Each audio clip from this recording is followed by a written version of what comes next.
Greetings, everyone, and welcome to God Save the King. I am your host, Tim Kais.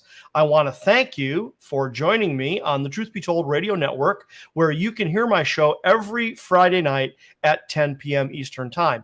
Now, there are a lot of great shows on the Truth Be Told Radio Network, and there are a variety of different ways that you can enjoy these shows. If you prefer a video format, probably the best way to catch all the shows on the Truth Be Told Radio Network in a video format is to go to our Rumble page. So that, of course, is, https://rumble.com/the letter C/then TBTRN, or just simply go to the Rumble page and search for Truth Be Told Network, Truth Be Told Network on Rumble. Okay, so if you like the video format, that is the best place to catch my show and all of the great shows on the Truth Be Told Radio Network video format. Go to Rumble. Now, if you prefer a podcast format, great news. All you have to do is go to the Truth Be Told website. Okay, so that is https://www.truthbetoldnetwork.org/podcast, or just go to the Truth Be Told Radio Network website, truthbetoldnetwork.org, and then click on the tab that says podcast, right? And you will see the 12 major podcast platforms and links to each of those major podcast platforms where you can catch, once again, not only my show, but all the great shows on the Truth Be Told Radio Network in podcast format. And this is pretty much every major podcast platform: Amazon, Anchor, Apple, Odyssey, Audible, Google Podcasts, iHeartRadio, Spotify, and several others. So the major podcast platforms, you can get our shows there. And then finally, if you prefer just a kind of a radio format, then simply go to the Truth Be Told Radio Network website, truthbetoldnetwork.org, and just click on the big Listen Live button right there on the front page of the main page of the Truth Be Told Radio Network website. So video, podcast, and audio, several great ways to catch God Save the King on the Truth Be Told Radio Network and all the great shows on the Truth Be Told Radio Network. Now, we've got a great show for you today. I always say that because I'm always excited about the show, because I'm always learning new things about God Save the King. I'm always learning new things about, frankly, the Nativity. So those of you that have listened to my show before, or for those of you that haven't listened to my show before, what is God Save the King all about? God Save the King is about the Nativity. And the reason I do this show is because it's about 38 years ago right now, almost 40 years ago, I was introduced to the hypothesis that Jesus was not born on December 25th. Now, at the time, 40 years ago, that was a little more alarming than it is today. Today, most people are not alarmed to hear that. They go, oh, well, they say, oh, either of course not, or they shrug their shoulders and say, well, of course, okay, great, right? But some people are still shaken up by that. Some people do get shaken up by, no, he was not born on December 25th. I have good friends that, they roll their eyes when we talk about this, because they're like, what do you mean he wasn't born on December 25th? Everybody knows he was born on December 25th. And it's like, yeah, I'm sorry. No, he wasn't. And this has been debated forever, right? If you look into that very question of establishing the date of Jesus's birth, you will find out it's never been a settled matter, ever. Okay? Never. It's never been a settled issue, right? But that is only the tip of the proverbial iceberg, because what I've discovered over 40 years of research is that what the assumption I made 40 years ago was that, the date changed, but the traditional nativity story didn't change. And then what I discovered was boy, was I wrong, that simply by changing the date, even if you do nothing else, when you change the date, what you do is you expose other inconsistencies or misconceptions in the traditional nativity story. And then if you go correct one of those, then you expose another one. And when you correct that, you expose another one, et cetera, et cetera, et cetera, until you get this virtual domino effect. And the next thing you know, the traditional nativity story becomes a house of cards that cannot stand, which is why now, today, I have come to call the traditional nativity story Christian mythology, because the traditional nativity story does not hold up to biblical or historical scrutiny. Neither biblical nor historical. So I've got a bunch of different things I really want to talk about today. And so what we'll do is we'll just kind of get started here and we'll see where we go, because there's a bunch of different ones and they're all interrelated. And we'll just kind of see how the day goes here to talk about some really interesting things that are part of, the nativity story, and the fact that I continue to learn new things all the time. And that's why this is such a great show, and why it's so much fun, is because it never stops. It just never stops. Now, today, as I read, now, like I said, if you're listening to my show live, quote unquote, you're listening to it Friday night at 10 p.m. Eastern time on the Truth Be Told Radio Network. And then immediately after that is when it goes out to podcast format. And you're able to get the show on podcast as of 11 p.m. Eastern time on Fridays. So there you go, right? And then shortly after that, it'll be posted to Rumble, and you're good to go in all formats. If you happen to be watching the show right now, right this second, it is 4:08 p.m. on Wednesday afternoon. This is a special treat for people who want to tune in while I am recording the show. You can catch it on my Facebook page, and you can you can catch it on the Truth Be Told Radio Network Facebook page. I record it almost always on Wednesday afternoon, usually about 4 p.m. Now, the reason I mention that is because the show last week, I did a combined show with the CEO of the Truth Be Told Radio Network. His name is Kevin Gallagher, and Kevin Gallagher has his own show, and he's got his own television show that he has had up in Connecticut for like 27 years, and it's called Time Out with Kevin Gallagher. So Kevin and I got together and did the show together last week, because last week on Friday, the show coincided with the beginning of Rosh Hashanah, Yom Teruah on the Hebrew religious calendar, which is when Jesus actually would have been born. If you look into the accuracy of when Jesus was born, I believe, now this is not like 100% absolutely etched in stone. We know beyond a shadow of a doubt that is this date, because that's just not how historical research works most of the time. This is the best date we know. Now, I have been convinced of this date for quite some time, because every time I get a challenge, I fully research that challenge, and as yet, no challenge has ever overturned this hypothesis as far as I'm concerned. I check them all out. I always look at them, and to date, no one has overturned this. I have yet to find a better theory on when Jesus was actually born, and this is based on Revelation chapter 12, verse 1, which I believe is a celestial sign, a woman clothed with the sun and the moon underneath her feet, and on her head a crown of 12 stars.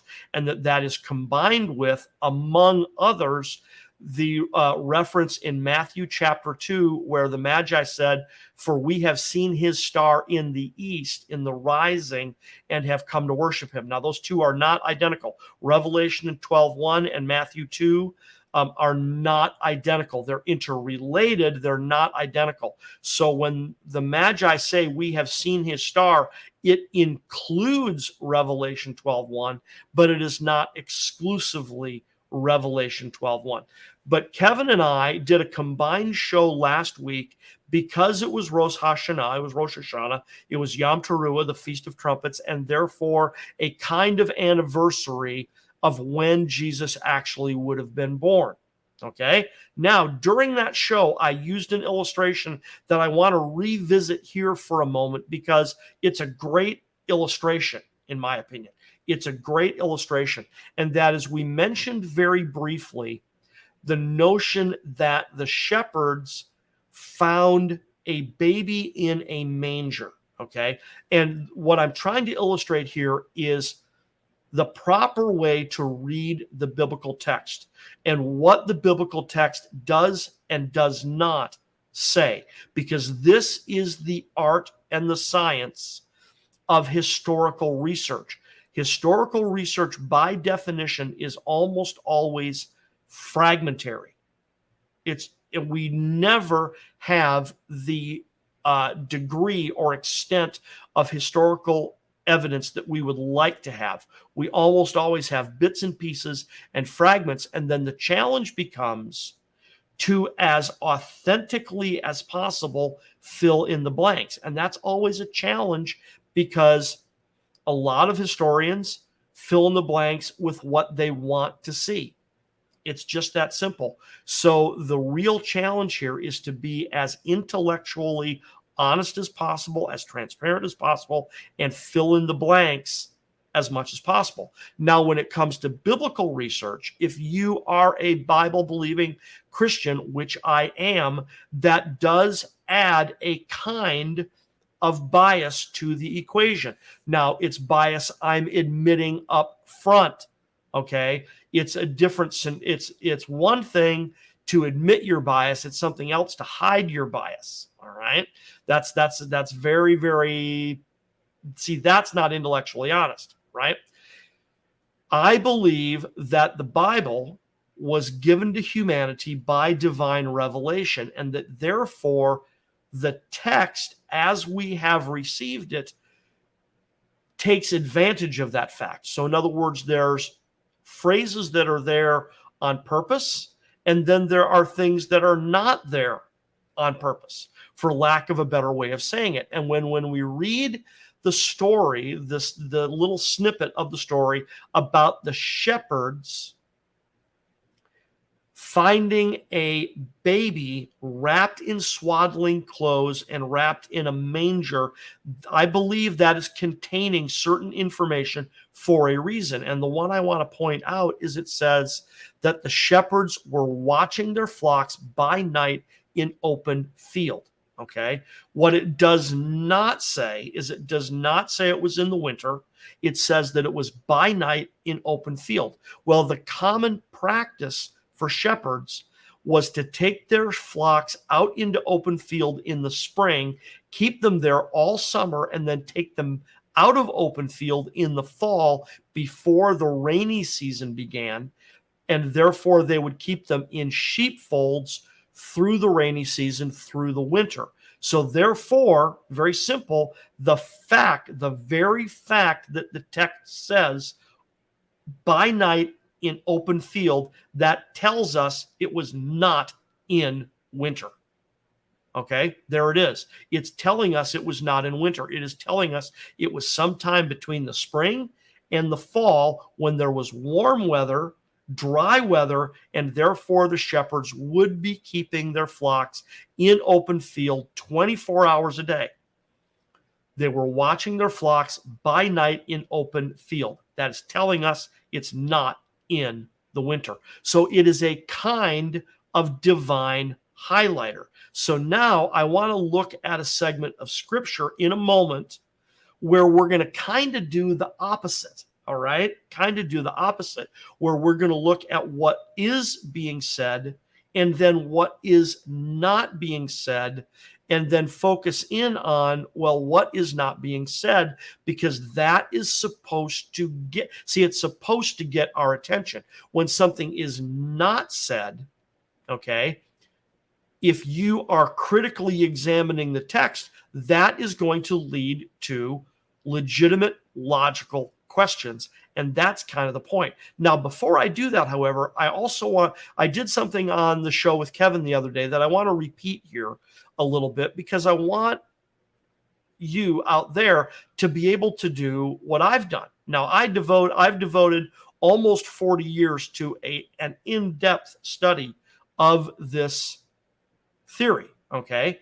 But there's a reason I'm sharing this with you, and because it came up on the show last week, which is that This is not fly-by-night research. This is in-depth research. There are real scholars taking a really hard look at this. I shared on the show that there's someone in my life, it's actually a family member, who, rolls her eyes whenever I say Jesus wasn't born on December 25th. Oh, really? You're bringing that up again? Oh my God! Are you so?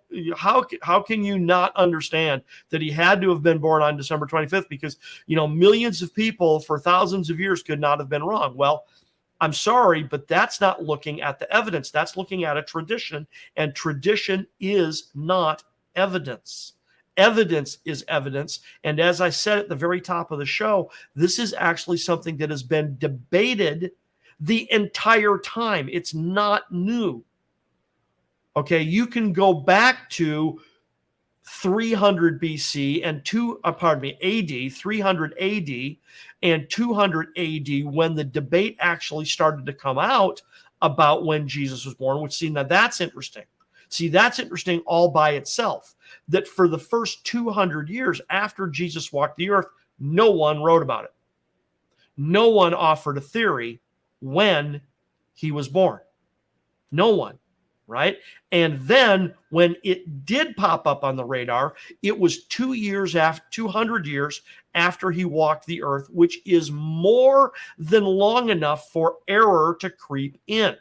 That's plenty of time for people to get the wrong idea and for the telephone game, the historical version of the children's telephone game, to become entrenched, that the knowledge gets passed down mostly by word of mouth, and therefore, because it gets passed down by word of mouth, it doesn't necessarily get transposed accurately, or it's partial. And sometimes that's helpful, and other times, frankly, that's worse than it being an out and out lie, right?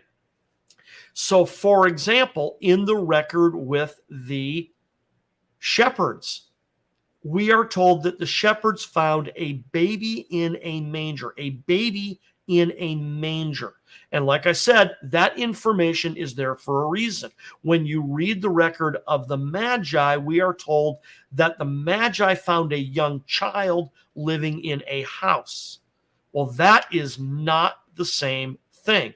And when you take the biblical records of Matthew 1 and 2 and Luke 1 and 2, and you put them together and you do what's called harmonize them, you figure out the order that they would have been in, you find out some very interesting things. And what we discover, and you just can't really deny this anymore, the Magi did not arrive the same night that Jesus was born. They were not there that night. They arrived at least a year, and to the best of my knowledge, based upon the astronomical theories that I am working with, they arrived almost exactly 15 months later. That Jesus was born in the Gregorian calendar on September 11th of 3 BC, and the Magi, here you go, right? See, this is part of, the best I can tell, the Magi arrived in Jerusalem at Herod's court on December 25th of 2 BC.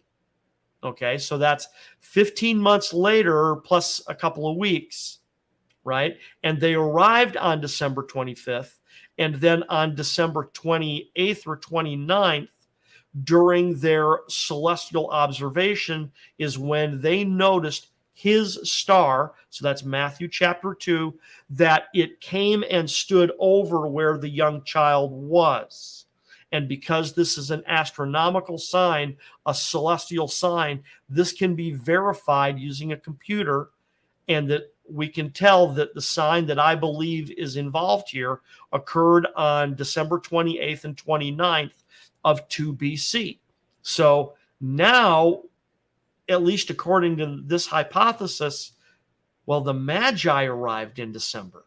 Okay. Now, once again, if we compare the two records, if we compare the record in Luke, the shepherds found a baby in a manger, and then we are told that they started to tell everybody, that when they left the house, they noised it abroad, that they told anybody who would listen, hey, the Messiah is here.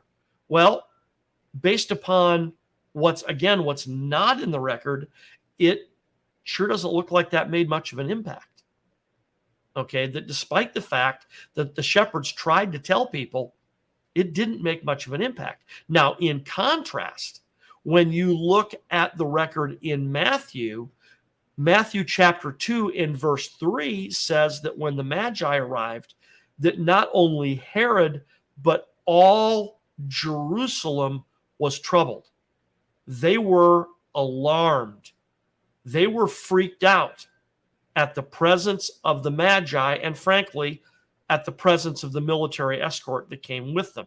That's why they were alarmed, is because it was a very large number of people, a very large number of people. That's what scared them. So now if you take that information and you fast forward about 200 years, and someone now starts to look into when was Jesus born, you have virtually no record other than the gospel record itself written down in the Gospel of Luke, but you have no like public record, right? There's no buzz about September of 3 BC, but there's all kinds of buzz about December and January of 2 BC and then 1 BC, because then that's when the Magi showed up. That is when the eagle incident occurred in the temple. And if you don't know what that is, we'll talk about that in another show. That is when Herod executed another son who was in prison awaiting execution. Herod was awaiting permission from Augustus Caesar to execute his oldest son, Antipater, for attempted patricide and regicide. Okay, so you've got all these things right on top of each other.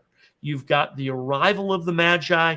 You've got Herod's son is in prison awaiting execution. You've got the eagle incident in the temple. Then you have Antipater's execution, and then you have Herod's death. And all of that occurs within about 6 weeks.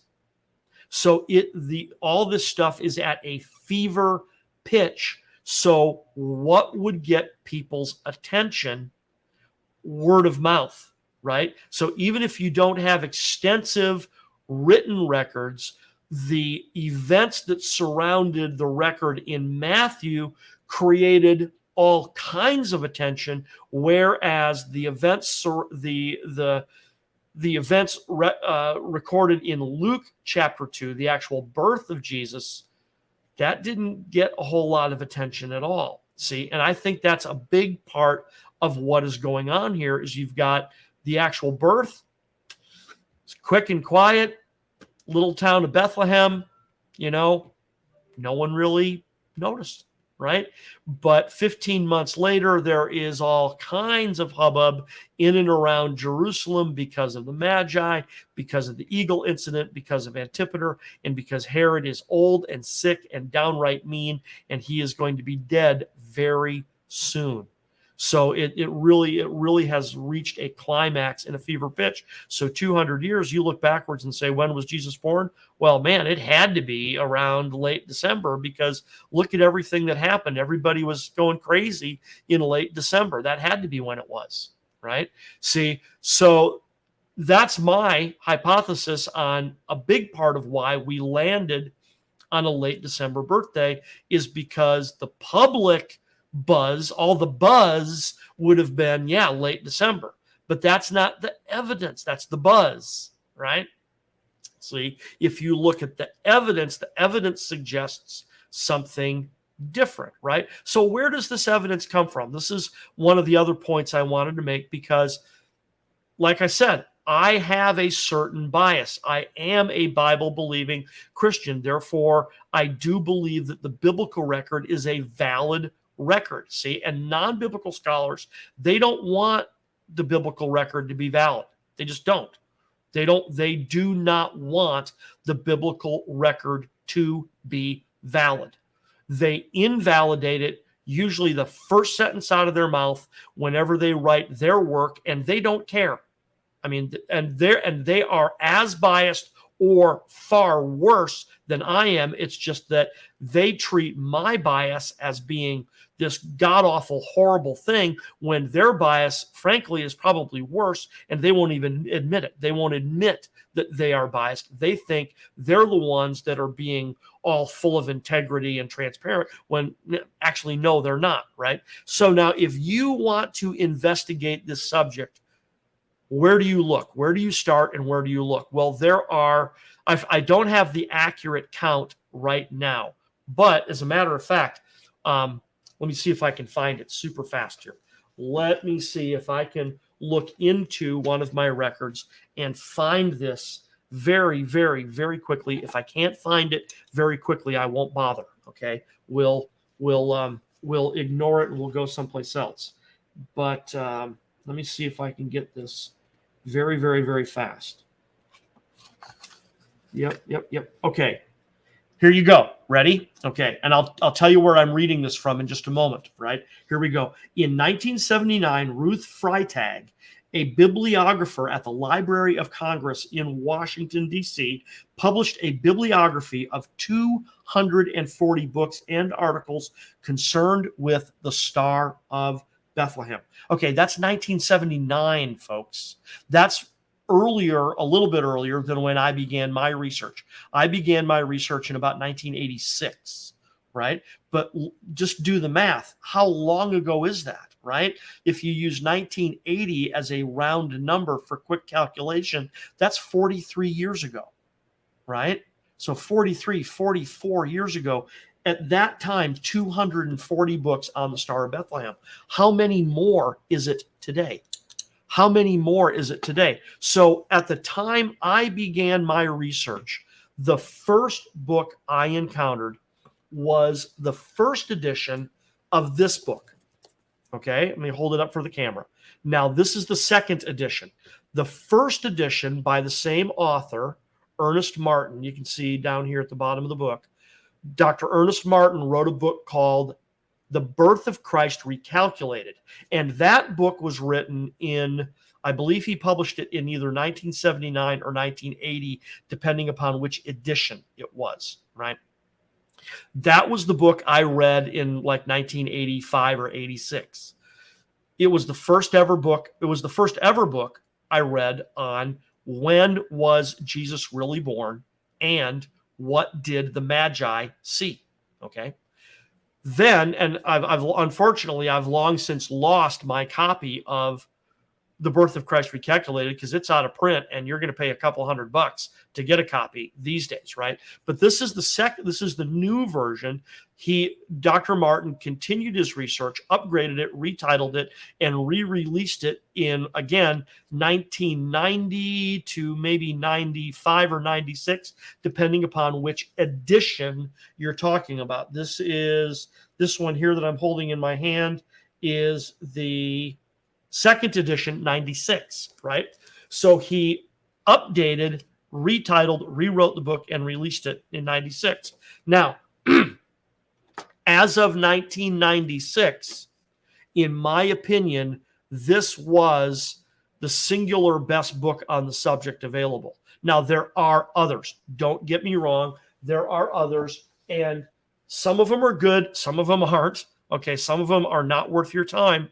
Okay, I'm not going to get into that today, but some of them are just totally not worth your time. Their theories are like, they're like, they are based on very outdated information, very, very, very outdated information, and therefore they're not worth your time. So, but there are tons of other books out there that you can look into. I probably own 50. I probably have 50 different books on the Star of Bethlehem, the Magi. It's at least that many because I also have books on straight up Babylonian astronomy that they never mention the birth of Christ at all. It's not even in these books, but it helps me understand Babylonian astronomy, which I'm going to talk about here in a moment. But in my opinion, that is still the best place to start. You want the best book, the first book, start here. right? There's more that can be learned. There are other books that I won't necessarily call better, but they add to the picture. They add to the puzzle, right? But best place to start right here. Now, part of the reason I mentioned that is because Dr. Martin was no slouch. Dr. Martin was working in cooperation with this man, Jack Finnegan, right? And if you're going to study this subject, you want this book, Handbook of Biblical Chronology by Jack Finnegan. Jack Finnegan is world renowned as the best biblical chronologist in the world. Okay? Or at least, I'm being dramatic, at least one of the best biblical chronologists in the world. And he and Dr. Martin were working hand in hand with the Griffith Observatory in Los Angeles. So all through the 1980s, the Griffith Observatory was doing star shows in their theater there, okay, all about what the Magi saw based on the work of the scientists at Griffith, Jack Finnegan and Ernest Martin.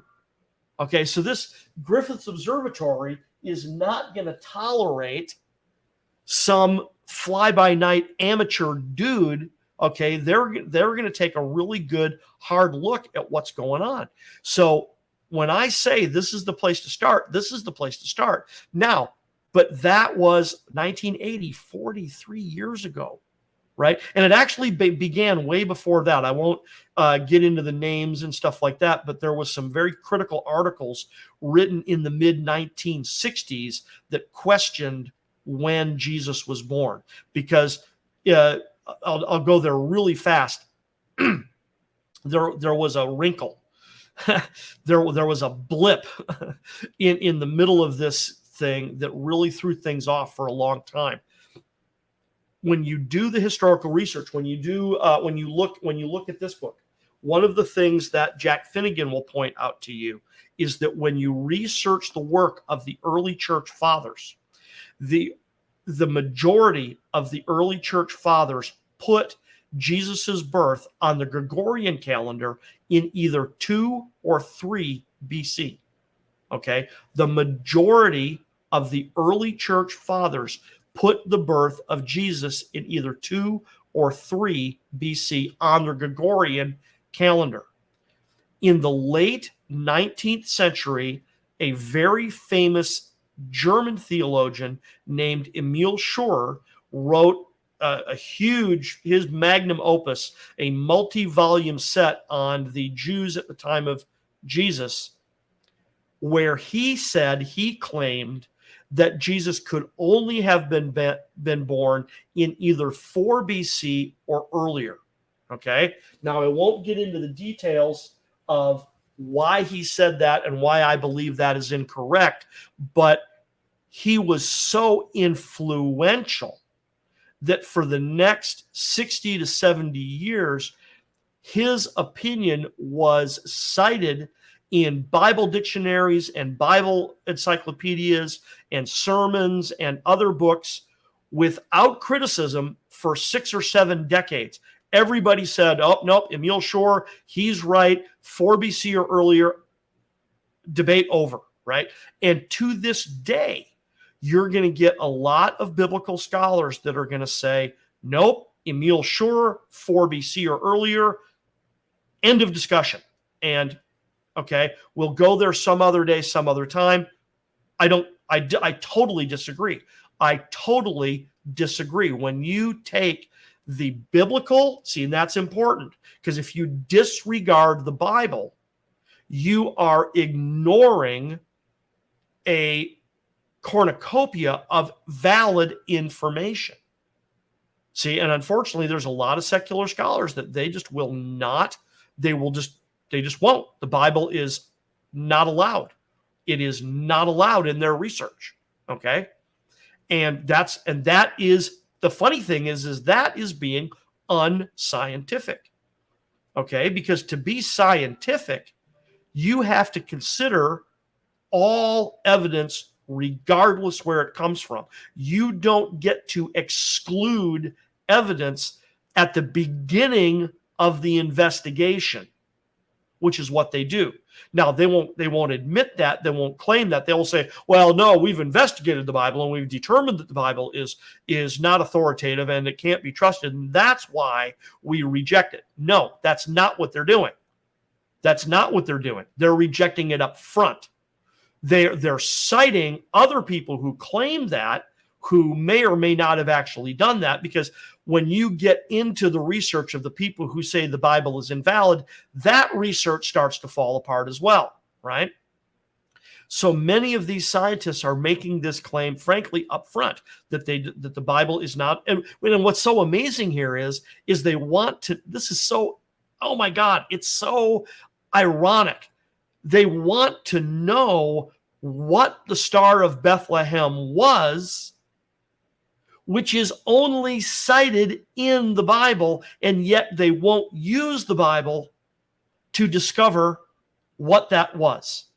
Okay, did you hear me? Did you hear me right? Okay, so you've got secular investigators, scientists, astronomers, historians, etc., who want to know what the Star of Bethlehem was. What did the Magi see? That's the question, right? What did the Magi see? They want to know what it was, and it's only found in the Bible. There are no, see, here it is. There are no extra biblical references to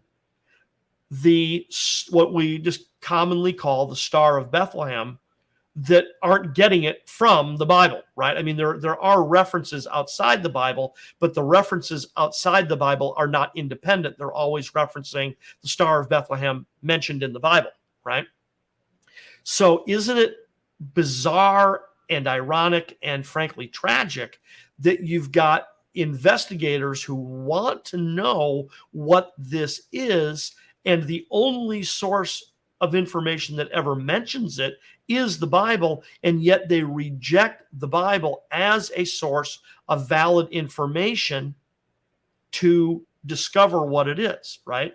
So here's a couple other books here. Now, these books are written by Bible-believing Christians, okay? And you can check these out. Now, I literally just grabbed 3 books at random. Not totally at random, but there's certain books I didn't grab right away because you don't need to waste your time with them. And I know it would be valuable for you to know what those are. And maybe I'll do that some other episode where I'll hold up a few books and say, don't bother, don't bother, don't bother, don't bother, right? But these are some that are worth looking at. Now, this one's going to be tough because I haven't checked in a minute because this one's out of print, okay? So this is Signs in the Heavens, a Jewish Messianic Perspective of the Last Days and the Coming Millennium, written by Avi Ben Mordecai, all right? Now, this was published in, what is it here? It's funny, the front page is upside down. When did Avi publish this? This was published in 1997, right? So this was back when I was doing my early research. Avi and I were acquaintances at the time. I haven't seen him or spoken to him in, more than 2 decades. But at the time, Avi and I were friends. We were acquaintances. This is his book. I'm relatively certain this is out of print at this point.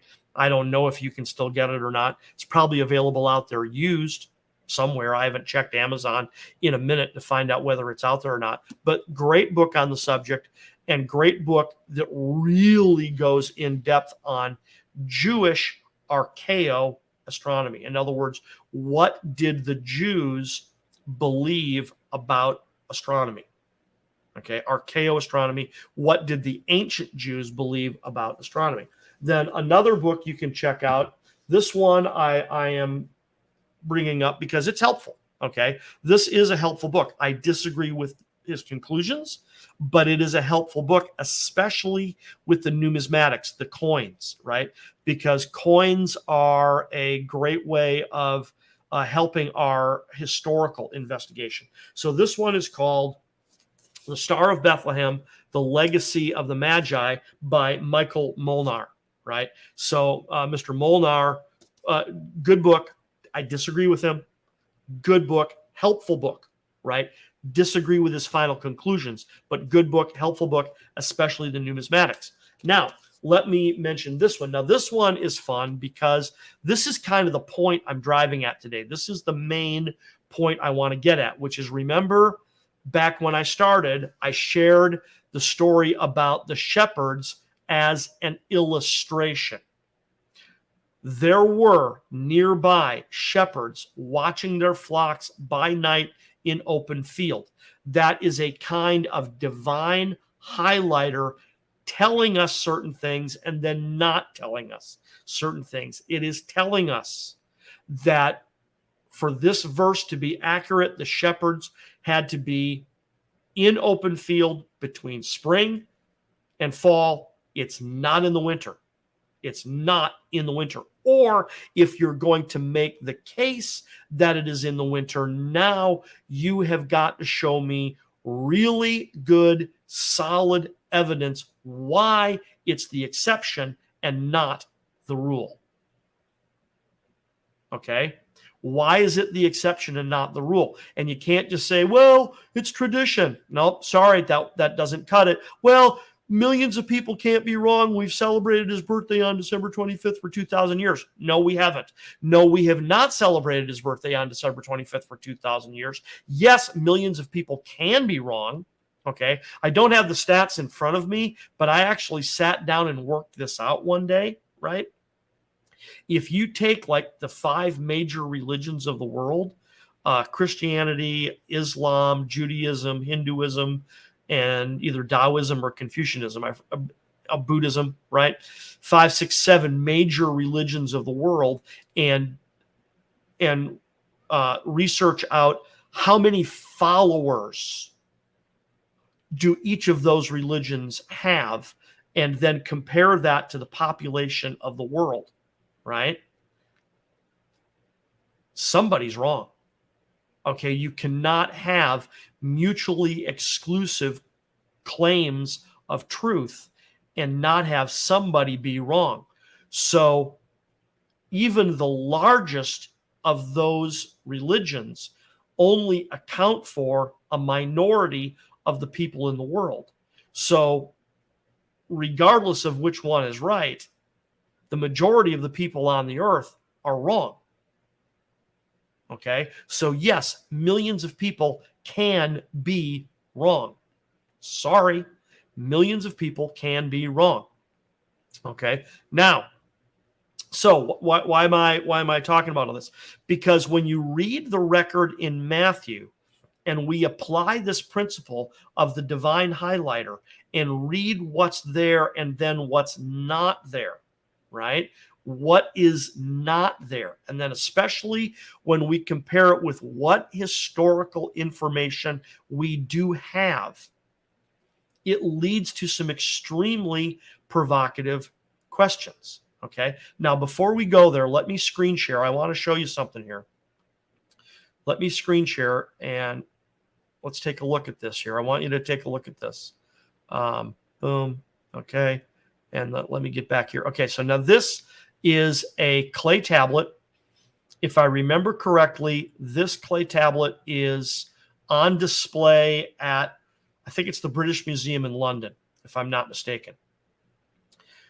Yes, and it is cataloged as K8538, and it is called the planisphere. And the reason I'm bringing this up, the reason I am mentioning this particular clay tablet, the tablet itself, okay, the tablet itself was presumed to have been retrieved from the Royal Library at Nineveh, which is modern Mosul in Iraq, by the British archaeologist Austin Layard in the middle of the 19th century, okay? The tablet itself was most likely written around 700 BC. The text is Sumerian. It's the Sumerian language written in cuneiform text. Now, I say that the tablet itself is from about 700 BC, but it's the content of the tablet that interests us, because when we analyze the content of the text, we come to realize that it is a star chart. Okay, it's this particular clay tablet is known as the planisphere, right? Because it is a star chart, and because star charts, provided they're accurate, they're kind of like a cosmic clock, and we can wind it backwards and go, oh, well, this tablet had to have been written about this time because this is how the stars looked at that time. So the contents of this tablet date from, ready, the 4th millennium BC. The 4th millennium. That means earlier than 3000 BC. Earlier than 3000 BC.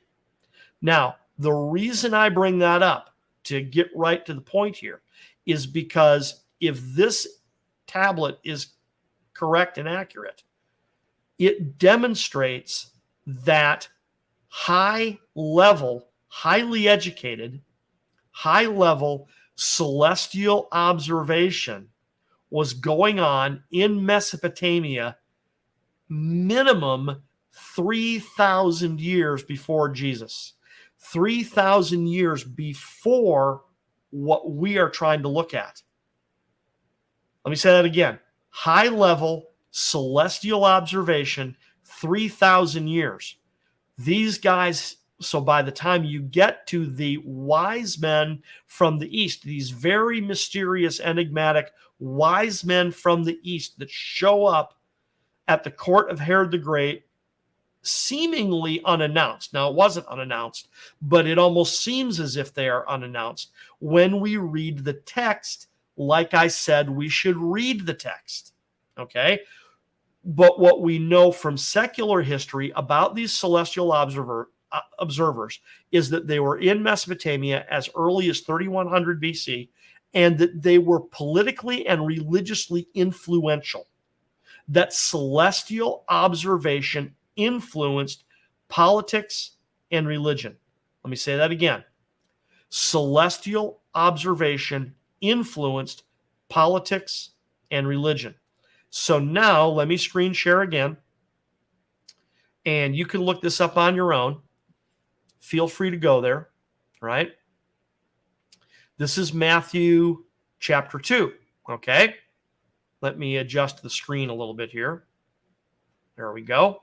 So Matthew chapter 2, and you can read the whole record of the Magi here, but if all we do is just read the first couple of verses, right? Now, after, that's accurate, by the way, now after Jesus was born in Bethlehem of Judea in the days of Herod the king, behold, wise men from the east came to Jerusalem, saying, where is he who is born King of the Jews? For we have seen his star in the east and have come to worship him.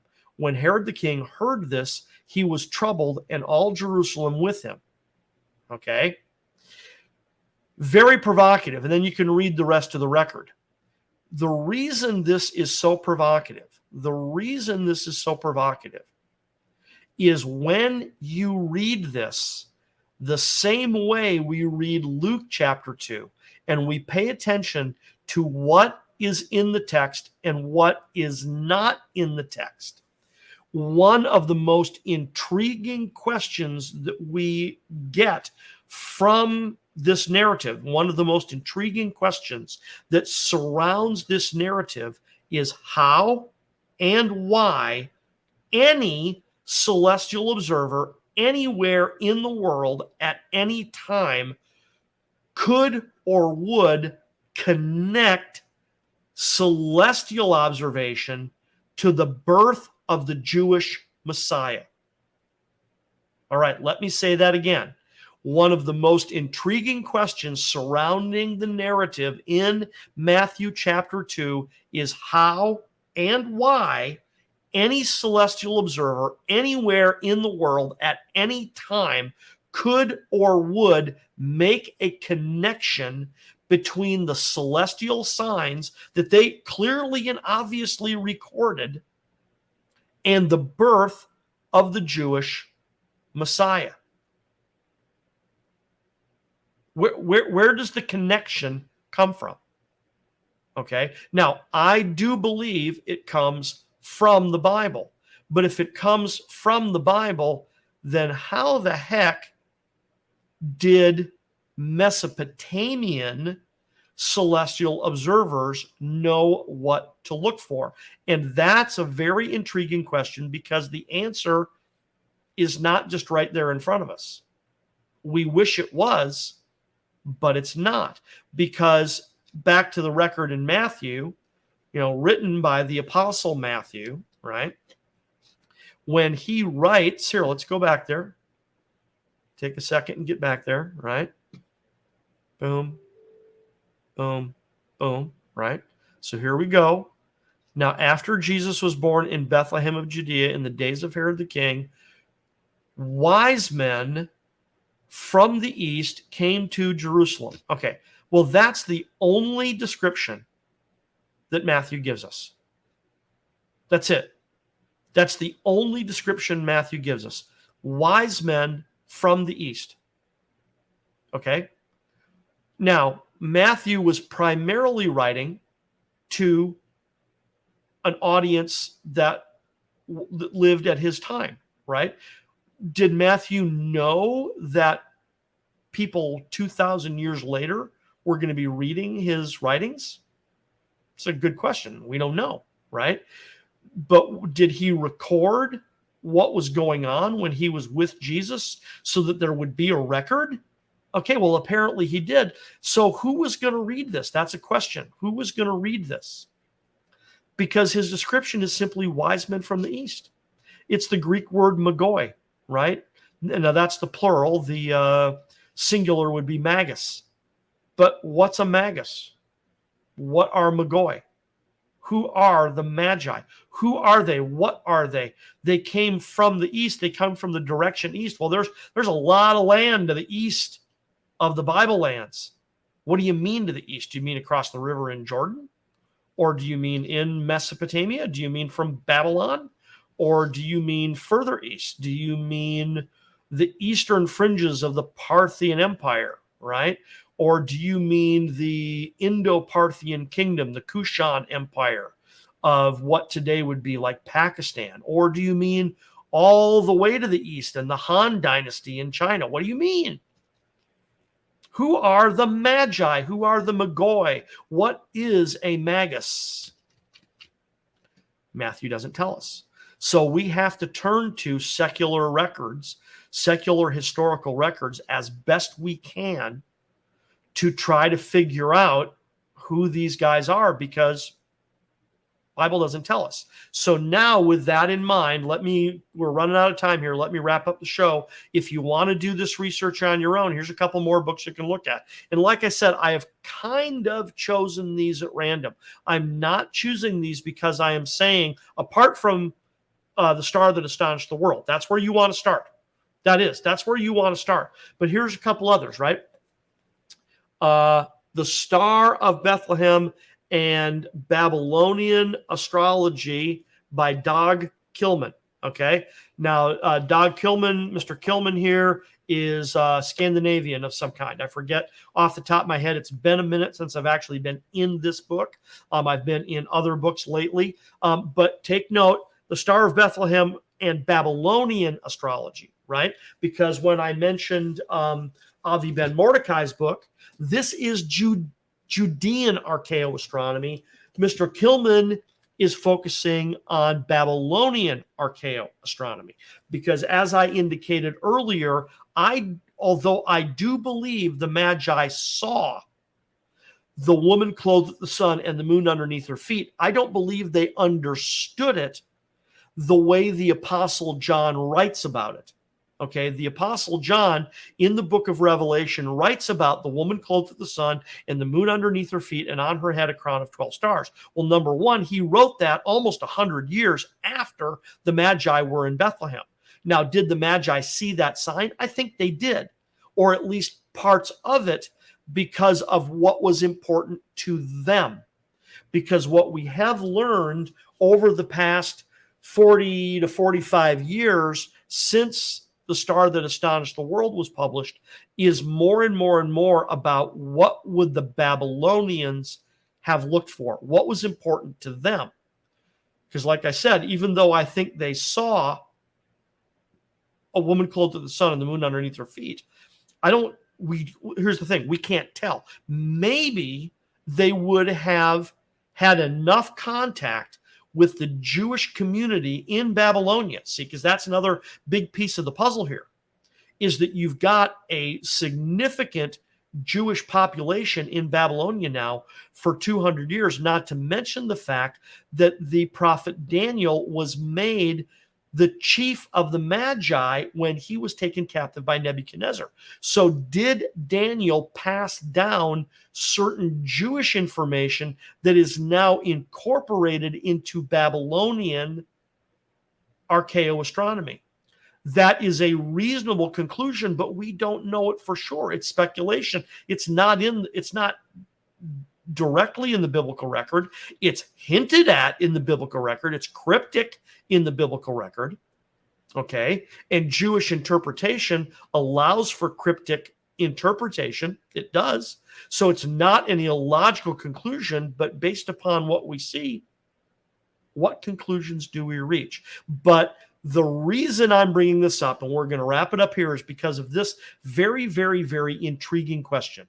One of the most intriguing questions surrounding the narrative in Matthew chapter 2 is how and why any celestial observer anywhere in the world at any time could or would make a connection with the celestial signs and the birth of the Jewish Messiah. Because prior to the birth of Jesus, there was no clear expectation of either a natural or supernatural star or any other kind of celestial object that would appear to announce the birth of the Messiah. You cannot make that claim. You cannot point to that there was a group of astronomers who were looking for and waiting for and watching for and anticipating a stellar manifestation of any kind, miraculous or otherwise. So that leads us to, how is it then that Gentile celestial observers were the first, apart from the shepherds who were informed by angelic visitation? How is it that Gentile celestial observers were the first, to recognize the birth of the Jewish Messiah? Well, there you have it, ladies and gentlemen. I am Tim Keyes. Thank you for joining me on God Save the King on the Truth Be Told Radio Network, where you can hear my show every Friday night at 10 p.m. Eastern Time. God Save the King.